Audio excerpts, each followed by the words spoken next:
ఏదున్నా ఉన్నది ఉన్నట్టు చెప్తా, చెప్పిందే చేస్తా, చేసిందే చెప్తా, కాకపోతే కాదని చెప్తా. ఓ పూట మీకు నచ్చకపోయినా ఉన్నది ఉన్నట్టు చెప్పిండు ఆ పిల్లగాడని అంటారు. నాకేం గొప్ప కిరీటాలు పెట్టుకోవాలని లేదు, వజ్ర వైదూర్యాలు సంపాదించుకోవాలని ఆలోచన లేదు. ఈ పిల్లగాడు ఏదన్నా ఉంటే ఉన్నది ఉన్నట్టు కుండ బలగొట్టినట్టు చెప్తాడా అని మీరు అనుకుంటే చాలే. పదవి ఎంతకాలం ఉంటే ఉంటుంది, పోతే పోతుంది. పదవి ఎవరికి శాశ్వతం? ఇందిరమ్మకే శాశ్వతం కాలే, ఇందిరమ్మకే పదవి శాశ్వతం కాలే, ఎన్టీఆర్కు పదవి శాశ్వతం కాలే, రాజశేఖర రెడ్డికి పదవి శాశ్వతం కాలే. నాకు కూడా పదవి శాశ్వతం కాదు, మాటనే శాశ్వతం. మాట మాట్లాడితే నిలబడతాడు, మాట కోసం ఎంతకైనా నిలబడతాడు అనే పేరు కోసమే ఈ ప్రయత్నం అంతా.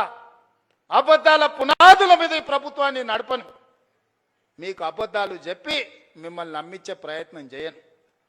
ఏమున్నదో అదే చెప్తా, ఏం చెప్పినో అదే చేస్తా సోదరులారా.